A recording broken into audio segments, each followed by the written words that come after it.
Hola amigos, muy buenos días. No sé si alguna vez ustedes se han preguntado cómo es que se formó el canon bíblico, cómo se escogió cada libro para incluirlo dentro de una colección de 66 libros. Es el caso, por ejemplo, ahora de Carta a los Hebreos, que ni siquiera tenemos el autor. Suponemos que fue escrita esta carta antes del año 70, la destrucción de Jerusalén, pero no tenemos más información. Bueno, usted puede estar de acuerdo conmigo en esto. Después de que hemos estado leyendo Carta a los Hebreos, su tema es consistente. A través de cada página el tema es el mismo. Desde que inició está hablando de la supremacía del Señor Jesucristo y que Él estaba por encima de las creencias, las costumbres, la religión judía misma, la ley en el Antiguo Testamento. Y cada página va abordando un tema distinto. Hoy hemos llegado al capítulo 9, donde vamos a hablar algo respecto del tabernáculo y los sacrificios.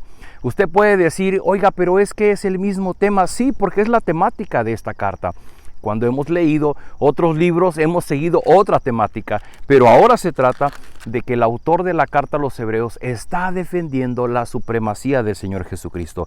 Nos toca leer hoy capítulo 9, versículos del 1 hasta el 10, y dice así: en el primer pacto, Dios nos dio reglas para que supiéramos cómo adorarlo. Eran reglas para el culto aquí en la tierra. El santuario para ese culto se construyó de la siguiente manera. En su primera parte, llamada el lugar santo, estaban el candelabro y la mesa donde se ponían los panes apartados para Dios. Detrás de la segunda cortina estaba la parte llamada lugar santísimo, en donde estaba el altar de oro para quemar incienso, y también el cofre del pacto, que estaba totalmente recubierto de oro. En el cofre había una jarra de oro que contenía maná, el bastón de Aarón que había vuelto a florecer y las tablas con los 10 mandamientos. Encima del cofre se pusieron las estatuas de 2 seres alados, con sus alas cubrían la tapa del cofre y representaban la presencia de Dios, pero por el momento no hace falta entrar en detalles. Está hablando del tabernáculo, pero antes de entrar al tabernáculo, déjeme mencionar lo que dice al principio. Dice, en el primer pacto Dios nos dio reglas para que supiésemos cómo adorarlo. En la Biblia se habla de pactos. El primer pacto que encontramos es el pacto que Dios hizo con Adán. Se le llama el pacto de obras. ¿Por qué? Porque dependía de lo que el hombre hiciera. Dios le dijo a Adán, si tú comes del fruto del árbol prohibido, vas a morir. Había una advertencia, había un mandato y había una consecuencia por si él desobedecía. Y eso fue lo que pasó. En esa misma dinámica, después viene el pueblo israelita, que es liberado de su esclavitud en Egipto, es llevado al desierto y Dios les da mandamientos. Y Dios les dice claramente, estos mandamientos y estas enseñanzas que yo te doy, tú las guardarás, te las aprenderás, se las enseñarás a tus hijos y las recordarás por donde quiera que tú vayas. Y él decía, yo soy Jehová tu Dios. Y en función de eso, él dio mandamientos. Y nuestra vida dependía de nuestra obediencia a esa ley. Por eso dice que eran reglas aquí en la tierra para adorar a Dios. Y dentro de esas leyes, dentro de esas reglas que Dios les dio que construyeran un tabernáculo. Lo hemos dicho, ese tabernáculo en la parte exterior tenía un patio, un atrio donde llegaba el pueblo con sus animales para ofrecer sacrificios. Luego estaba el lugar santo donde solamente entraban los sacerdotes y finalmente el lugar santísimo. En estos versículos nos explica los ornamentos y los instrumentos que había en cada una de las secciones. Versículo 6 dice, así estaban dispuestas todas las cosas en el santuario. Los sacerdotes entraban todos los días al lugar santo para celebrar el culto. Pero en el lugar santísimo solo podía entrar el jefe de los sacerdotes, y esto una sola vez al año.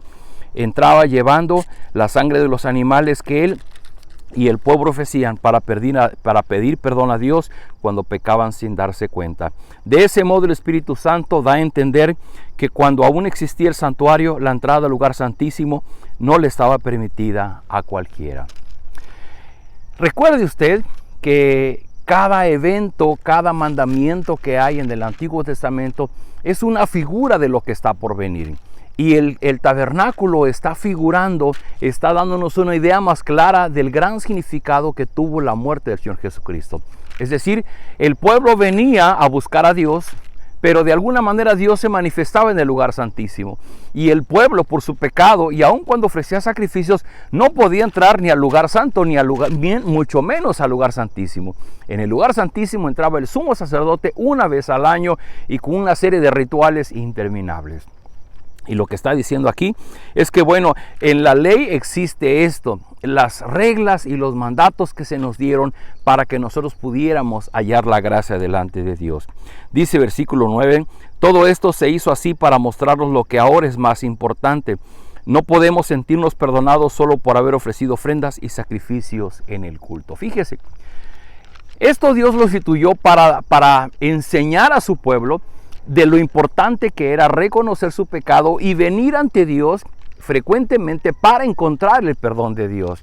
Pero el mismo autor de la carta a los Hebreos va a decir es que a pesar de los sacrificios que ellos ofrecían, realmente el perdón no estaba en el animalito, no estaba en las ofrendas, no estaba en los diezmos, no estaba en lo que ellos hacían como producto de la ley para congraciarse con Dios.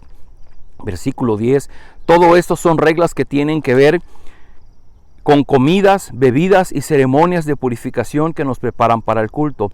Las reglas indican lo que se debe hacer, pero no nos ayudan a cambiar nuestra manera de vivir. Esas reglas solo servirán hasta que Dios las cambie por algo mejor.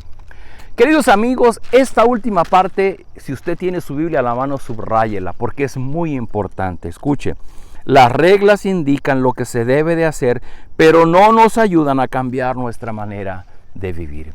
De ahí que resulta irónico cuando hoy día nosotros vamos a la Biblia y nosotros la leemos y hacemos la famosa promesa, como cualquier persona que tiene una adicción, como cualquier persona que está sujeta a sus pasiones, a sus deseos desordenados, y promete y dice, y yo lo prometo que no lo vuelvo a hacer, y yo prometo que voy a cambiar, y yo prometo que no vuelve a suceder, y a los minutos siguientes vuelve a pasar. ¿Por qué? Porque en este capítulo se está considerando la maldad que hay en el hombre y que a pesar de que Dios nos ha dado reglas para que nosotros no hagamos aquello que lo ofende, nosotros lo seguimos haciendo. Se ha dicho que cuando Dios dijo en los 10 mandamientos, no tendrás dioses ajenos, no te hagas imágenes, es porque el pueblo las estaba haciendo. Y a pesar de que el pueblo de Dios tuvo esos mandamientos, la historia de Israel nos dice que hasta la venida del Señor Jesucristo el pueblo seguía teniendo sus propios dioses. Y hasta el día de hoy, a pesar de que nosotros leemos en la Biblia, no tendrás dioses ajenos, todos nosotros de alguna manera dejamos que nuestro corazón se llene y que sea más importante cualquier otra persona, cualquier otra cosa que la presencia de Dios en nuestra vida. Queridos amigos, Dios dio leyes al pueblo. Pero como decía en el principio, estas reglas están aquí para que busquemos obedecer a Dios, para que sepamos cuál es su voluntad para nosotros. Pero tenemos que estar conscientes que está fuera de nuestro alcance el poder obedecer plenamente lo que Dios espera de nosotros.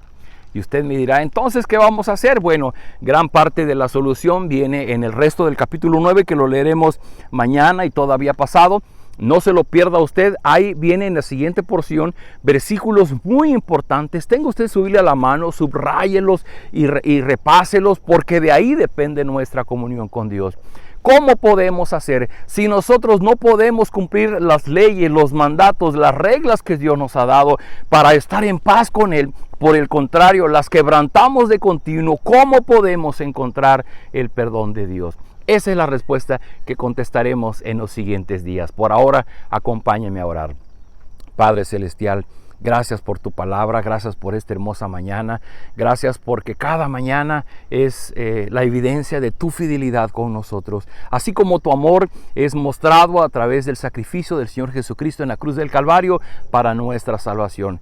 Señor, reconocemos que de muchas maneras te ofendemos, que somos seres humanos débiles y que somos rebeldes de un corazón egoísta, pero venimos ante ti. Queremos doblegarnos, reconocer tu autoridad como nuestro Señor y Salvador. Queremos pedir tu ayuda. Señor, nosotros no podemos con nuestras fuerzas obedecerte, pero queremos que tu Espíritu que obra en nosotros cambie nuestra manera de pensar. Entendemos que las reglas son para que las obedezcamos y nos cuesta mucho trabajo obedecerlas, pero si tu Espíritu transforma nuestro corazón, nuestra mente, entonces podremos actuar. Te rogamos, haz tu obra en nosotros. Y te ruego, Señor, por aquellas personas que hoy tenemos que trabajar, te rogamos que tú nos acompañes, que tú nos des las fuerzas, nos des la sabiduría para tomar sabias decisiones conforme a tu voluntad. Aquellas personas que están en su casa, que están sujetas a una cama, que están en medio de problemas que les están llenando de preocupación y ansiedad, yo ruego que tu Espíritu Santo les ayude a experimentar tu presencia y permite que la luz del Evangelio, la luz de Jesucristo pueda venir a ellos y encontrar descanso en ti. Todo esto lo rogamos en el nombre de Jesús. Amén. Queridos amigos, no dejen de enviarnos sus comentarios y nos vemos el día de mañana.